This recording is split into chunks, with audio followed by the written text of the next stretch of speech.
مامۆستانی ناڕازی وێزێکی ئەمنیە لەبجەن هێز ئەمنیەکە ڕێگری دەکەن لە خوێندنەوەی ڕاگەیەنراوێک لەلایەن مامۆستانی ناڕازیەوە لە نێو بازاڕی هەڵەبجە. دواتر شوێنی خوێندنەوەی ڕاگەیەنراوەکان بۆ بەردەمباخی گشتی گواستەوە. بەداخەوە بینیمان دەسەڵاتی زۆنی سەوزیش تەقلیدی زۆنی زەردەکە ئەوێ لە قەمعی وەسەرکوتکردنی خەڵکی ئازاد و ئازادیەکانە بەڕاستی تەقلیدی پارتی بکا بەداخەوە کە ئەمە شتێکی نوێیە بەڕاستی بەنیسبەت ئەم زۆنەوە کە بەم جۆرە مامەڵە لەگەڵ مامۆسایان لەگەڵ کاسبکاران لەگەڵ چین و توێژەکان بکەن. ئێمە داکۆچی لە مافی ئەو هێزە ئەمنی و هێزە چەکدارانەی شەگەین بەداخەوە کەن ڕێگری لە ئێمەکەن کە پەیامی ئەوانی شەگەێنین. بۆیە ئێمە بێدەنگ نابین و ئەم پەیامەمان بۆ سەرجەم شار و شارۆچەکانەوە بە دڵنیاییەوە تەنسیقەکەین لەگەڵ هەموو شار و چین و توێژەکانی شارەکانی تریشا و ئەم دۆخە ئاوا قوبوڵ کراو نییە و ئەمڕۆ بێ و بەیانی بێتەقێتەوە پێشەوەی بتەقێتەوە داواکەین ئەو دەسەڵاتە کەڕە بێتە هۆشخۆی و بێ بەدەم داواکاری ئەم خەڵکەوە ئیتر ئەوەندە ستەمکاری نەکا و ئەوەندە مافیە و خەڵکە نەخوا پێشێل نەکا.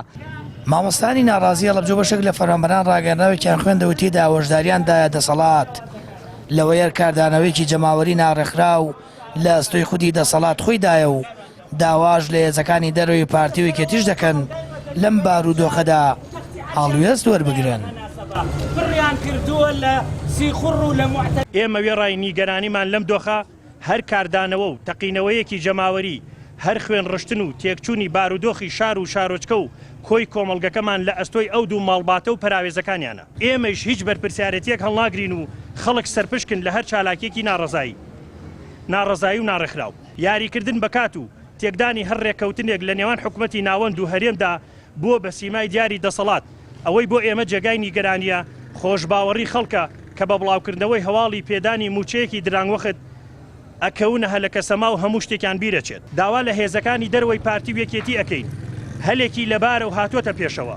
دابڕانێک لە نێوان 10 ساڵی پڕ لە شکستی ڕابردووتاندا دروست بکەن و بڕیار بدەن ئەم سیستەمە سیاسیە بە حکومەت و دادگا و پەرلەمان و دامەزراوەی سەربازی و هەواڵگریەوە ڕەت بکەنەوە و سەرەتا داوای دروستکردنی کابینەی ڕزگاری نیشتیمانی بکەن. پاشان ئەو کابینەیە ڕێگا خۆش بکات بۆ داڕشتەوەی سیستەمێکی لەبار و گرنتی کراو کە تێیدا هاوسەنگی بۆ دەسەڵاتەکان بگەڕێتەوە و هەڵبژاردن ئەنجام بدات و مانا بداتەوە بە ململانیەکان و حکومەت لە سێبەری خێزان بێنێتە دەرەوە. دواکەوتن و بەردەوامی قەیرانی موچە هەروە بێباکی دەسەڵات لە ژیان و گوزەران خەڵک و موچەخۆرانی بە تەواوەتی بێزار کردووە و گەیشتن و دابشکردنی موچەی ئایار واتەمانگی 5 گۆڕانێکی ئەوتۆ نە لە ژیانی خەڵک و نە لە ناڕەزایەتی لەم دەسەڵاتەی زیاتر لە 3 یەکێتی و پارتی بەناوی حکومڕانیەوە بەڕێ دەکەن ناگۆڕێت. سامان فەتاح، کەناڵی ئاسمانی پەیام، هەڵەبجە.